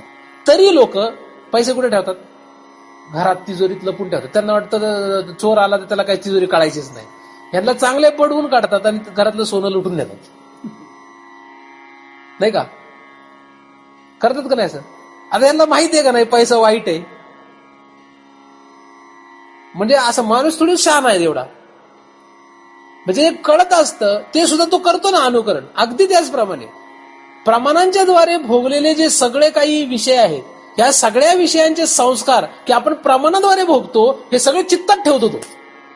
आणि त्याला माहित असतं कशाने काय होणार आहे. कशाने काय होणार आहे त्याला चांगलं माहित असतं बरं. जन्माला आला मुलगा की तुम्ही त्याला काहीही शिकू नका, तो सगळं अपमत करणार आहे. आपल्याला असं वाटतं की त्याला आपण शिकवायला पाहिजे. काही गरज नाही. काहीही शिकवू नका. कुत्र्या मांजरीची पोरं बघा, काही कुत्रा मांजर त्याला शिकवत नाही. ट्रेनिंग देतं का त्याला? बालवाडीला पाठवला, 10वीला पाठवला, असं काही ट्रेनिंग नसतं. पशु पक्षी काही नाही, कुठल्याही प्रकारचं ट्रेनिंग नसतं. जन्माला आलेलं गायचं वासरू आपोमत गायच्या थानाला लागतं जाऊन. आपोमत त्याला काही सांगावं लागत नाही की आता इथून तुला अन्न मिळणार आहे, इथून तुला दूध मिळणार आहे, सांगावं लागत नाही. का? त्याच्या पुढे आपोमत अन्न खाल्ल्यानंतर लहान मुलाला जन्माला आलं, अन्न खाल्लं, दूध घेतलं, त्याने नुसतं दूध घेतलं तरी लघवी आणि संडास ते आपोमतच करतं. बरोबर जननी इंद्रियापासून आणि गुद इंद्रियापासूनच ते संडास करतं. का करतं? त्याला शिकवलं का तुम्ही जन्माला? ते बघ ह्या ठिकाणाहून संडास करायची असते, असं शिकवतो का आपण? नाही शिकवत नाही. कारण त्याच्या चित्तामध्ये हे सगळे संस्कार आहेत. तुम्ही काही कोणाला शिकू नका. कोणाला काही शिकवायची गरज नाही की असं करायचं असतं म्हणून. कारण अनंत जन्म हे करत आलो, याद्वारे या प्रमाणाच्या द्वारे हा विषय भोगायचा, हे सगळ्यांना माहिती आहे. काही ट्रेनिंग द्यायची कोणाला गरज नाही. आहे का नाही असं? आणि एक दिवसाचं एक आहे. अनंत जन्मापासून हे चित्तामध्ये आपण स्टोअर करून ठेवलंय. आणि याच भोगण्याने आपलं वाटोळं झालं, हा सुद्धा संस्कार चित्तात आहे. हे पण काय चित्तात आहे, हे सुद्धा ठेवलेले चित्तात. पण जसं तुम्हाला सांगितलं की मनुष्याला माहित असतं की घरामध्ये पैसे ठेवले तर आपलं चोर येऊन लुबाडू शकतो, तरी मनुष्य हट्टाने घरातच पैसे ठेवील. त्याप्रमाणे काही आता जरा लोक सुधारलेत, आता बँकेत ठेवतात. पण त्यांना माहितीये बँक पण लुबाडू शकतात, बँकच घाट्यात जाऊ शकते. तरी बँकेत पैसे ठेवतात. मग तुम्हाला ठेवणार कुठे? पैसेच नको आपल्याला, प्रश्नच कुठे आहे लुबाडण्याचा. समजा तुमचे एखाद्या बँकेत पैसे, आता तुमचे लुबाडले गेले नसतील जाऊ द्या, पण एखाद्या सुवर्ण सहकारी बँकेत पैसे लोकांनी ठेवले होते आणि ती बँकच बुडली. आता त्यांचे पैसे आजपर्यंत मिळालेच नाही, मिळणारही नाही, गेले का नाही? मग बँकेत तरी पैसे ठेवावे का? पण आपण ठेवतोच ना. आपल्याला किती विश्वास आहे. ही जशी परिस्थिती, अगदी तसंच या प्रमाणांच्या द्वारे तो भगवंत कळेल का नाही? कळणारच नाही हे माहित आहे, पण तरी हट्ट आहे. प्रमाणांच्याच द्वारे त्याला भोगी, प्रमाणांच्याच द्वारे त्याला पाहण्याची काय आपली इच्छा आहे. इंद्रियाद्वारेच त्याला भोगण्याची आपली इच्छा आहे. आणि इंद्रियाद्वारे त्याचा कधीही विषय होत नसतो. तो कधीही इंद्रियांना विषय झालेला नाही असं शास्त्रामध्ये लिहिलेलं आहे. आणि असं असल्यामुळेच तो अपूर्व आहे. अपूर्व का? कारण की पूर्व काय काय आपण केलंय. पूर्व या शब्दामध्ये जे काही आपण भोगत आलो, ज्याचा कशाचा भोग घेत आलो, ते सगळं प्रमाणाच्या द्वारे भोगत आलो. आणि आता शास्त्र मात्र सांगतंय की अरे प्रमाणाच्या द्वारे त्याला भोगताच येत नाही, म्हणून तो अपूर्व ठरला. पूर्व काय आहे? आपला पूर्व काय आहे? प्रमाणांच्या द्वारा भोग. आपला भोग काय आहे? पूर्व. पूर्व आपला असा आहे की प्रमाणांच्या द्वारे भोग, म्हणजे प्रमाणांच्या द्वारे ज्ञेय करणे, प्रमाणांच्या द्वारे त्याला विषय करणे, हा आपला पूर्वीपासूनचा अभ्यास आहे. कारण विषयामधून आपण काय मिळवत असतो? सुख. विषयांमधून काय मिळवतो? सुख मिळतो. म्हणजे ज्ञेयापासून आपल्याला काय अपेक्षित आहे? सुख. ज्ञेय, प्रमेय, विषय यांच्यापासून आपल्याला सुख अपेक्षित आहे. अनंत जन्म आपण हेच करत आलोय की या विषयांमधून सुख मिळवण्याचा प्रयत्न करतोय. आणि सुख म्हणजे ब्रह्म. या इंद्रियांद्वारे, या प्रमाणांद्वारे त्याला भोगू पाहतो. विषयांमधून प्रमाणांच्या द्वारे त्याला अवगत करू पाहतो, त्याला विषय करू पाहतो, त्याला जाणू पाहतो, त्याला भोगू पाहतो. परंतु अनंत जन्मांचा अभ्यास झाल्यानंतरही, अनेक पूर्व अनंत जन्मांचा आपण अभ्यास केल्यानंतर सुद्धा आपल्याला हे लक्षात येत नाही की तो आपल्याला अवगतच होत नाही. मग तुला अशा प्रकारे तो अवगत झालेलाच नाही. मग अशा प्रकारे जो तो अवगत झालाच नाहीये, तर मग कशा प्रकारे झालेला आहे? तो निराळाच विषय आहे. पण यांच्याद्वारे होत नाही, म्हणून तो अपूर्व. आपल्या पूर्व या कुठल्याही भोगामध्ये तो न आल्यामुळे तो अपूर्व ठरला. पूर्व या क्षणापर्यंत जे काही पूर्व घडलं त्या पूर्वात तो आलेला नाही, म्हणून तो नाही म्हणजे आपला पूर्व काय आहे? आपला पूर्व आहे प्रमाणांद्वारे विषय भोग, म्हणजे सुख प्राप्त करणे. प्रमाणांद्वारे सुख प्राप्त करणे हा आपला पूर्व. आणि या पूर्वामध्ये कधी आपल्याला सुख सापडलं नाही, म्हणून तो अपूर्व. पूर्व या कक्षेमध्ये तो आलाच नाही. पूर्व या शब्दामध्ये जे काही आपण केलं त्याच्यामध्ये तो कधी न आल्यामुळे त्याला अपूर्व ठरवावं लागलं. म्हणजे इथून मागे तो कधीही आपल्याला सापडलेलाच नाही, म्हणून नाही सापडला. कधी? पूर्वी तो कधीही सापडला नाही, म्हणून तो अपूर्व ठरला. आणि तो असा अपूर्व का ठरला? कारण या पूर्वीमध्ये आपण जे काही केलं ते प्रमाणांच्या द्वारे त्याला शोधत होतो. प्रमाणांच्या द्वारे शोधलं म्हणून तो सापडला नाही. प्रमाणांच्या द्वारे शोधलं म्हणून सापडला नाही, मग प्रमाणांच्या द्वारे शोधू नका. म्हणजे अपूर्व या कक्षेमध्ये तो आला, तर त्याला जर ते अपूर्व हे शब्द खरा ठरवायचा असेल तर काय करावं लागेल? आजच शॅडो व्हावं लागेल. लगेच लक्षात घेतलं पाहिजे की तो प्रमाणांना विषय होणार नाही, म्हणून ही प्रमाण त्याच्या कामाची नाही. मग तुम्हाला डोळे असले काय नसले काय, कान असले काय नसले काय, कुठलीही इंद्रिय असली काय नसली काय, काही उपयोग नाही यांचा. या इंद्रियांच्या द्वारे तो कधीही प्राप्त होत नसतो, तो झालेला नाही. तो तुम्ही म्हणा आता आम्ही श्रवण जे करतोय ते काय नाही, ह्याला काहीतरी उपपत्ती पाहिजे ना, ह्याला काहीतरी पाहिजे. तुम्ही जे श्रवण करता ह्याला काहीतरी नको का? ह्याला काहीतरी आपल्याला समज पाहिजे ना, की आम्ही श्रवण करतो ते वायाच का? म्हणून नाही. हे श्रवण करण्याच्या आधीच आपण हा विचार केलेला आहे, किंवा ग्रंथाच्या काही ठराविक अभ्यासाच्या पूर्वी म्हणजे तत्वमसीच्या अभ्यासाच्या पूर्वीच असं एक वाक्य आलेलं आहे की तुम्ही हे कानाशिवाय ऐका. असं आलं लक्ष, असं लिहिलं, हे काय करा, कानाशिवाय ऐका. म्हणजे कान तुमचे काय उपयोगाचे नाहीत, कानाशिवाय ऐकलं पाहिजे. आता कानाशिवाय ऐकायचं म्हणजे फारच अवघड आहे. मग हा गुप्त विषय झाला, कानाशिवाय ऐकणे. कानाशिवाय ऐका, मनाशिवाय ऐका. मन आणि कान घेऊन येऊ नका, या दोघांशिवाय ऐका. मग असं जर त्यांनी सांगितलंय म्हटल्यानंतर ब्रह्म हा विषय कशाचा आहे, कानाचा, मनाचा आहे का? काया मन वाचातीत असे शब्द आहेत त्याला. काय तो? काया मन वाचातीत, म्हणजे यांच्याद्वारे त्याची प्राप्ती होत नसते. पण यांच्याद्वारे प्राप्ती होत नाही, पण आपण तर त्यांच्याद्वारेच प्राप्ती करण्याचा प्रयत्न करतोय. आता करणार काय? अडचण ती आहे ना की आपण यांच्याद्वारेच प्रयत्न करतो, मग करणार काय? ठीक आहे, जोपर्यंत आपल्याला हे ठाम होत नाही तोपर्यंत यांच्याद्वारे तरी करा. नाही करण्यापेक्षा यांच्याद्वारे त्याला प्राप्त करण्याचा प्रयत्न करा. जोपर्यंत कळत नाही तोपर्यंत काहीतरी करावंच लागेल ना.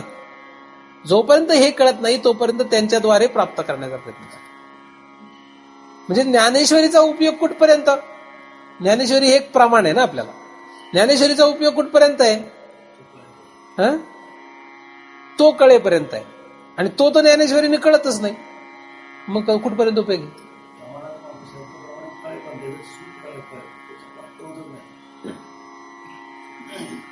शब्द प्रमाणाने तो कळत नाही हे कळेपर्यंत ज्ञानेश्वरी पाहिजे.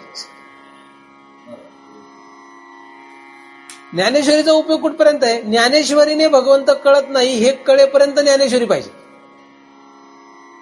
तुम्ही म्हटलं बरं झालं, ज्ञानेश्वरी कळतच नाही, आता वाचायचा प्रश्न नाही. मग चुकलं. मग त्याने काय होईल? हा मूर्खपणा झाला. हा मूर्खपणा आहे. मूर्खपणा नको. आपल्याला काय करायचंय?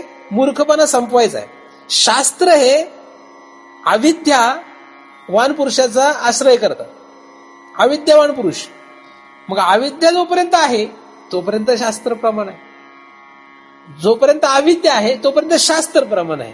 ज्या दिवशी अविद्या नसेल तेव्हा शास्त्र प्रमाण राहणार नाही. म्हणून शास्त्र हे प्रमाण घालवण्यासाठी काय केलं पाहिजे? अविद्या गेली पाहिजे. अविद्या आहे तोपर्यंत शास्त्र प्रमाण आहे. कारण अविद्यावान पुरुषाचा आश्रय कोण करतं? शास्त्र करतं. शास्त्र कोणाला? अविद्यावान पुरुषाला. तुम्ही अविद्या घेऊन राहा, तुम्हाला शास्त्र प्रमाण मानावंच लागेल. शास्त्र प्रमाण म्हणजे शब्द प्रमाण असो किंवा हे कुठलीही प्रमाण असो किंवा इंद्रिय प्रमाण. इंद्रिय प्रमाण कुठपर्यंत चालतात? आता जाऊ दे, ते शास्त्राचा तो आता बाह्य विषय झाला. आता आतमध्ये विचार करू.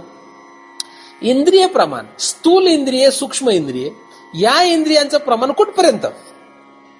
जिथपर्यंत तुम्हाला अविद्या आहे. अविद्या कुठे राहते? स्थूल देहात राहते का सूक्ष्म देहात राहते? डोक्यात राहते का कानात राहते? कुठे राहते? नाही का? मांडलीच तर आपण कुठे मानावी? कारण देहावर. आता कारण देहात अविद्या राहते. अविद्येवर जर लक्ष गेलं तर इंद्रियावर लक्ष जाईल का?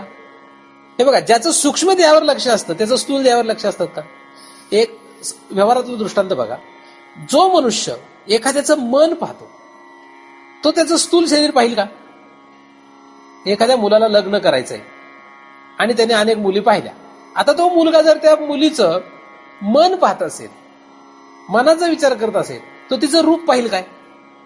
म्हणजे स्थूल शरीर पाहिल का? काही घेणं नाही. मग ती कुरूप असली तरी चालते, मन चांगलं पाहिजे. आपण म्हणतो तिचा स्वभाव बघा, माणसाचा स्वभाव चांगला पाहिजे. तिचं रूप काय बघायचंय? बरोबर का नाही? म्हणजे जो सूक्ष्म शरीर पाहतो तो स्थूल शरीर पाहत नाही. तसंच जो अविद्या पाहिल तो स्थूल आणि सूक्ष्म शरीर पाहिल का? म्हणजे स्थूल सूक्ष्म शरीराशी घेणं देणं राहील का? म्हणजेच या प्रमाणाशी घेणं देणं राहील का? नाही. म्हणून तुम्हाला प्रमाणाशी घेणं देणं संपवायचं असेल तर अविद्येशी घेणं देणं ठेवा. आणि जोपर्यंत अविद्येशी घेणं देणं असतं तोपर्यंत ज्ञानेश्वरी वाचावीच लागते. म्हणजे शास्त्र अभ्यास करावाच लागतो. अविद्येशी जोपर्यंत घेणं देणं तोपर्यंत शास्त्र अभ्यास पाहिजे. आणि अविद्येशी घेणं देणं असलं म्हणजे जीव असतो. आणि म्हणून जीवापासून शास्त्र पाहिजे. जीवापासून शास्त्र वाचत राहिले की पुढे जाऊन अविद्या नाही असं सिद्ध होतं. तुम्हाला माहिती म्हणून सांगून ठेवतोय की जेव्हा अविद्या नाही होईल, अविद्या नसेल, जेव्हा अविद्याचा नाश होईल, अविद्या संपेल, जेव्हा अविद्या गेली, ती कशी गेली हा एक निराळा अभ्यास. परंतु अविद्या गेली की कोण जाईल? प्रमाण जाईल. प्रमाणांची गरज राहणार नाही. अविद्या नसली म्हणजे प्रमाण नाही. अविद्या असली की प्रमाण पाहिजे. अविद्या असली की प्रमाण पाहिजे आणि अविद्या नसली की प्रमाण नको. आणि शास्त्रात सांगितलंय प्रमाणाची गरज नाही. म्हणजे ब्रह्मप्राप्तीसाठी काय करावं लागेल? ब्रह्म हा प्रतिपादन करण्याचा आपला विषय आहे. या ठिकाणी शास्त्राचा विषय ब्रह्माचं प्रतिपादन करणे. या ठिकाणी काय विषय आहे शास्त्राचा? ब्रह्माचं प्रतिपादन करणे हा शास्त्राचा विषय आहे. आणि शास्त्र मात्र स्वतः प्रमाणात बसतं. म्हणजे ज्याला ते स्वतः प्रमाण करू शकत नाही ते त्याला विषय करू पाहतंय. हे फारच आश्चर्यकारक. शास्त्र काय आहे? शास्त्र म्हणजे प्रमाण. ते शास्त्र स्वतःच सांगतं की तो प्रमाणाला विषय होत नाही म्हणून तो अपूर्व आहे असं शास्त्र स्वतःच सांगतं. आणि असं म्हणून ते स्वतःच त्याला विषय करू पाहतंय. वास्तविक शास्त्र त्याला कधी विषय करत नाही. ते त्याला विषय करू पाहतच नाहीये. शास्त्र त्याला विषय करू पाहत नाही. आपल्याला असं वाटतं की तो त्याला विषय करू शकतो. आपण उपक्रम जो दिलेला आहे तो दिलेला आहे त्याच्यामध्ये भगवत प्राप्ती असा आपला उपक्रम आहे. ठीक आहे ना. पण शास्त्राचा उपक्रम तो नाहीये. आपला उपक्रम तो आहे पण शास्त्राचा तर काही तो उपक्रम नाहीये.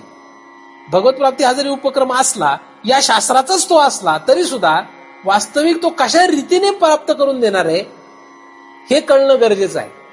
म्हणून शास्त्राला दोष लावून जमणार नाही. शास्त्र जरी म्हणत असलं की तो प्रमाणाला विषय नाही आणि शास्त्र हे एक प्रमाणच असल्यामुळे त्या शास्त्राला सुद्धा तो विषय होऊ शकत नाही हे शास्त्र स्वतःहून सांगतंय. म्हणून हे काही लबाड शास्त्र नाहीये. शास्त्र काय आहे? शास्त्र स्वतःहून सांगतं की तो प्रमाणाला विषय होऊ शकत नाही म्हणून अपूर्व आहे.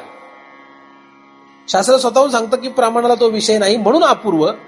आणि शास्त्र हे स्वतः प्रमाणात बसतं कारण शास्त्र म्हणजे शब्द म्हणून ते प्रमाणात बसतं म्हणून ते खरं सांगतंय. मग खरं सांगणारी व्यक्ती आपला चांगली आहे, योग्य आहे, खरं सांगते ना ते. म्हणून शास्त्र खरं बोलतं. जगात बाकी कोणीच खरं बोलत नाही म्हणून शास्त्र काय चांगलं आहे. शास्त्र चांगलं का? कारण शास्त्र खरं बोलतं. ते स्वतःहून सांगतंय की तो प्रमाणाला विषय होत नाही म्हणजे तो शास्त्राला विषय होणार नाही. म्हणून पुढे गेल्यानंतर हे लक्षात येतं की शास्त्र ही अविद्यावान पुरुषाचा आश्रय करता असं जे लिहिलेलं ते काय योग्य आहे. अलग लक्षात. शास्त्राने स्वतःच सांगितलेलं. आईबाप आपल्याला खरं सांगतात का? जगातले कुठले तुम्हाला प्रमाणाने खरं सांगितले सांगा? आईबाप आपल्याला प्रमाण असावेत का? का नसावेत? कारण आईबापाने आपल्याला खरं काही सांगितलं नाही. आईबाप खरं सांगत नाही, नातलग खरं सांगत नाही, जगातला कुठलाही पदार्थ खरं सांगत नाही. पण शास्त्र आणि सद्गुरू मात्र आपल्याला खरे सांगतात. म्हणून शास्त्र आणि सद्गुरू हे प्रमाण जरी असले तर त्यांच्या या प्रमाणाने सुद्धा तो प्राप्त होत नाही असं ते स्वतःच सांगतात. म्हणून ते योग्य आहेत. शास्त्र आणि सद्गुरूला किंमत का? कारण की हे स्वतःहून शास्त्र स्वतःहून सांगतंय की ते प्रमाणाला विषय होत नाही म्हणून शास्त्र चांगलं. अलग लक्षात. शास्त्रावर किंवा ग्रंथांवर डोकं आपण का ठेवावं? त्याला कारण हेच आहे. ग्रंथाच्या साहाय्याने तो प्राप्त होईल म्हणून नाही.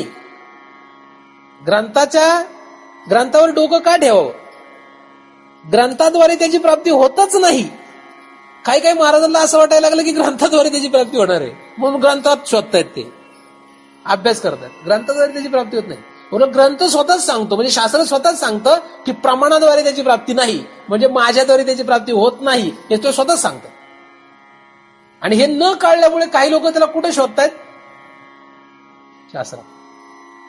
मग सांगा मला तुम्ही की शास्त्राद्वारे तो प्राप्त होणार आहे का? शास्त्र म्हणजे शब्द प्रमाण आणि त्याने काय सांगून ठेवलंय? होत नाही. पण तरी सुद्धा शास्त्रावर डोकं ठेवावं का नाही? ठेवावं. का? आई बापाच्या पायावर डोकं ठेवलं तर एक वेळ व्यावहारिक दृष्ट्या चांगलं आहे पण पारमार्थिक दृष्ट्या काय चांगलं नाही. का? कारण ते खरं काही सांगत नाही. त्यांना माहितच नाही खरं. शास्त्राचं तसं नाही. शास्त्राला सगळं इत्थंभूत माहिती आहे. शास्त्र जगामध्ये एकमेव काय आहे? इत्थंभूत माहिती असणार आहे. वेदशास्त्र काय आहे? वेदामध्ये सर्व आहे, सगळी माहिती आहे. आणि म्हणून ते खरं बोलणार असल्यामुळे आपल्याला त्या शास्त्रावर डोकं ठेवणं गरजेचं आहे. त्याचप्रमाणे जे सद्गुरू असतात तेच फक्त खरं सांगतात. ते खरं सांगतात, ते फसवत नाहीत, लबाडी नाही करत. मग शिष्य सद्गुरूकडे आल्यानंतर ते डायरेक्टच त्याला सांगतात ते तू आहेस. तो म्हणतो मी तर राम देशपांडे. मग म्हणतात बरं काय हरकत नाही, तू राम देशपांडे, आता तू एक काम कर, एकादशीचा उपवास कर. अलग लक्षात. शास्त्र पण तसंच करतं. शास्त्र खरं बोलतं, सद्गुरू खरे बोलतात. म्हणून त्यांच्या चरणावर आपण डोकं ठेवलं पाहिजे. आणि अपूर्व का? प्रमाणाला विषय नाही म्हणून अपूर्व. भगवंत हा कुठल्याही प्रमाणाला विषय होत नाही.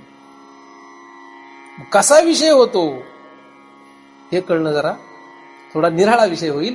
तो आता काय आपला सध्याचा अभ्यास नाही. परंतु ब्रह्माची अपूर्वता, कोणाची अपूर्वता आहे? ब्रह्माची. म्हणजे भगवंताची अपूर्वता का? कारण अनंत जन्म एवढे पूर्व कालावधी आपण सुख प्राप्त करू पाहिलं. म्हणजे भगवंत, सुख म्हणजे भगवंत, सुख प्राप्त करू पाहिलं. परंतु आज तागायत या क्षणापर्यंत सुख मिळालेलं नाही. जे मिळालं ते मृगजळवत आहे. जे मिळालं ते कसं झालं? क्षणिक मृगजळवत मिळालं. क्षणिक मृगजळवत सुख मिळाल्यामुळे ते भगवंत नाहीये. आणि ज्या अर्थी ते क्षणिक आणि मृगजळवत आपल्याला सुख मिळत गेलं, त्या अर्थी ते ज्याच्या कशाने मिळवलेलं आहे ते चुकीचं आहे. ते कशाने मिळवलं? प्रमाणांच्या द्वारे. जे काही अनंत जन्मांपासून आपण मिळवलं सुख, ते कशाच्या द्वारे मिळवलं? प्रमाणांच्या द्वारे. आणि ते कसं आहे? क्षणिक आणि मृगजळवत, स्वप्नवत असं सुख मिळवलं आणि प्रमाणांच्या द्वारे मिळवलं. म्हणून आपल्याला शास्त्र आणि सद्गुरू सांगतात की बाबा रे, प्रमाणांच्या द्वारे तू जे मिळवतो ते नाहीये. आणि ते प्रमाणांच्या द्वारे मिळत नाही म्हणूनच ते अपूर्व ठरलं. अशी ही अपूर्वता आहे. भगवंताची अपूर्वता कशात आहे? याच्यामध्ये अपूर्वता आहे. तर अशा रीतीने ही अपूर्वता लक्षात घ्या आणि काय करा? जे पूर्वी करत आलो ते म्हणजे करू नका. परमार्थ म्हणजे काय? पूर्व दुराग्रह घालवणे. परमार्थ म्हणजे अपूर्व. परमार्थ म्हणजे काय? अपूर्व कोण आहे? ब्रह्म. म्हणजे परमार्थक वस्तू कोण आहे? ब्रह्म. म्हणून परमार्थ म्हणजे काय? अपूर्व. पूर्वी जे केलं ते न करणे याला म्हणायचं परमार्थ. बघा आता काय काय तुम्ही नाही करणार. पूर्वी जे जे केलं म्हणजे सुख प्राप्तीसाठी, सुख प्राप्तीसाठी पूर्वी जे जे केलेलं आहे ते करणं जेव्हा तुम्ही थांबवाल, पूर्व म्हणजे अपूर्व कोण आहे? ब्रह्म. म्हणून पूर्वी जे जे करत आलो, जे जे पूर्वी केलेलं आहे ते ज्या दिवशी तुम्ही थांबवाल, म्हणजे बस थांबलं, त्या दिवशी तुम्हाला ब्रह्म प्राप्त होईल. म्हणून ब्रह्म म्हणजे काय? काही न करणे म्हणजे ब्रह्म. त्याला कर्तव्य अभाव, अकर्तू आत्मबोध म्हणतात त्याला. अकर्तू आत्मबोध, अकर्तू. आणि आपण अनंत जन्मापासून काय कर्तू आहे. म्हणून पूर्व म्हणजे ब्रह्म. पूर्व म्हणजे अपूर्व म्हणजेच ब्रह्म. म्हणून ज्या दिवशी तुम्ही इथून मागे जे जे केलेलं आहे थांबवणार आहात, इथून मागे जे जे केलेलं आहे तुम्ही, काय चांगलं असो वाईट असो, हे सगळं जेव्हा थांबवाल, सगळं करणं थांबलं की ब्रह्मप्राप्ती. काहीच करायचं नाही, काहीही करायचं नाही. का जे काही करायचं होतं ते सगळं केलंय. म्हणजे व्यवहारापासून तर परमार्थापर्यंत, इथपासून ते तिथपर्यंत जेवढं केलं ते पूर्व या कक्षेत आहे. आणि ते थांबलं की अपूर्व झालं. म्हणजे नाही, पूर्व म्हणजे इथून मागचं. थांबलं म्हणजे जे होईल ते आहे ब्रह्म. म्हणून अपूर्वता कोणाला आहे? फक्त ब्रह्माला आहे. अपूर्वच ब्रह्म आहे. बघा तुम्ही आता कधी थांबणार आहे? थांबणार का नाही थांबणार? जसं व्यवहारात थांबावं तसं परमार्थातही थांबलं पाहिजे. लोक व्यवहारात थांबतात काही काही, पण परमार्थात थांबत नाही. काही काही लोक परमार्थातही थांबत नाही आणि व्यवहारातही थांबत नाही. काही काही लोक व्यवहारात थांबत नाहीत. म्हणून ब्रह्म कोणालाही प्राप्त होत नाही. ब्रह्म प्राप्त करायचं असेल तर अपूर्व या पदावर गेलं पाहिजे, अपूर्व या स्थितीवर गेलं पाहिजे. तुम्ही थांबणार काय? थांबवणार काय? आता मला काहीही करणे नाही असं जेव्हा तुम्ही म्हणाल, जेव्हा केव्हा म्हणाल, या स्थितीला जेव्हा केव्हा जाल तेव्हा तुम्हाला ब्रह्म कळलेलं असेल. आता मला काहीही कर्तव्य राहिलं नाही, कर्तव्य अभाव, आता मला काहीही करणं राहिलेलं नाही असं जेव्हा तुम्हाला कळेल तेव्हा तुम्ही अपूर्व म्हणजे ब्रह्म या ठिकाणी आले. बघा आता ही एक कला आहे, हे फार अवघड आहे. हे कोणाकडून कळेल? हे कोणाकडून कसं कळेल आपल्याला? ज्याला ही गुह्यतम ज्ञान आहे, ज्याला हे गुह्यतम गोष्ट कळलेली आहे, जो काहीच करत नाही, त्याच्या संगतीत राहिलं तर आपणही काहीच करणार नाही. जसं दारुड्याच्या संगतीत राहिलं तो दारुड्याच होतो. सिगरेट पिणाऱ्या माणसासोबत राहिलं तर काही दिवसांनी आपण सिगरेट पितो. हे जसं आहे. एखादा स्वयंपाकी असेल, त्याच्यासोबत जर राहिलो तो आपल्यालाही स्वयंपाक करायला येतो. थोडंफार कळायला लागतं. मग अर्धा पण होईल, नाही तर पाऊन होईल, पण तसंच होतो. तो ज्याच्या सोबतीत राहू तसेच आपण होतो. मग जसं जो काहीच करत नाही त्याच्या संगतीत राहिलो तर हा पण रिकाम टेकडा, तो पण रिकाम टेकडा, असं झालं तर. म्हणून कोणाच्या संगतीत राहावं? जो काहीच करत नाही त्याच्या संगतीत राहा. काहीच करत नाही म्हणजे अशा रीतीने सांगतो मी, पारमार्थिक रीतीने जो काहीच करत नाही, कर्तव्य नाही ज्याला, अशा स्थितीत जो आहे त्याच्या संगतीत राहतो. तुम्ही कोण व्हाल? तुम्ही पण त्याच्याच सारखं होणार ना. ज्याला कर्तव्य राहिलं नाही अशांच्या संगतीत राहून तुम्ही काय होणार? कर्तव्य अभाव स्थितीवर येणार. आणि म्हणजेच तुम्ही अपूर्व या ठिकाणी येणार. अलग लक्षात. अशा रीतीने आपण अपूर्व या ठिकाणावर यावं. अपूर्व या ठिकाणावर येण्यासाठी आधी काय करावा? अभ्यास करावा. सदअभ्यास निरंतर करत राहा. सदअभ्यास निरंतर करत राहा म्हणजे तुम्ही अपूर्व या ठिकाणी याल. म्हणजे काय कळेल? तुम्हाला कळेल की आपण पूर्वी जे केलं हे सगळं म्हणजे चुकलं, म्हणजे नाही, आणि म्हणून जे प्राप्त होईल ते अपूर्व ब्रह्म आहे, असं लक्षात येईल. आणि तोच आपला उपक्रम आहे. लक्षात. अशा रीतीने आपण सर्वांनी अपूर्व या शब्दाच्या द्वारे प्रमाणांना विषय न होणारा जो आहे त्याला ब्रह्म असे म्हणतात, किंवा जो प्रमाणाला विषय होत नाही तेच ब्रह्म आहे. आणि हीच अपूर्व गोष्ट या जगतामध्ये आहे. जगतामध्ये दुसरं काहीच अपूर्व नाही, फक्त एकमेव अपूर्व आहे, ते म्हणजे ब्रह्म. म्हणून तुम्ही ब्रह्म या अपूर्व गोष्टीपर्यंत जाल. त्यासाठी आपल्याला योग्य ती सहाय्य, शास्त्र, सद्गुरू किंवा ब्रह्म या सर्वांचं लाभो. त्यासाठी त्यांची कृपा मिळवण्यासाठी जे काही साधन, जी काही सेवा आपल्याकडून होणं अपेक्षित आहे, जे काही गरजेचं असेल ते आपल्याला करण्याची बुद्धी हो, त्याच वाटेने आपण जावो अशी भगवत चरणी प्रार्थना करतो. आणि त्याच अपूर्व असलेल्या ब्रह्माच्या कृपेने जे चिंतन आलं ते त्यांच्याच चरणी समर्पित करतो आणि इथेच पूर्ण विराम देतो. पुंडलिक वरदा हरी विठ्ठल. श्री ज्ञानदेव तुकाराम पंढरीनाथ भगवान की जय. माऊली ज्ञानेश्वर महाराज की जय. जगद्गुरु तुकाराम महाराज की जय. सद्गुरुनाथ भगवान की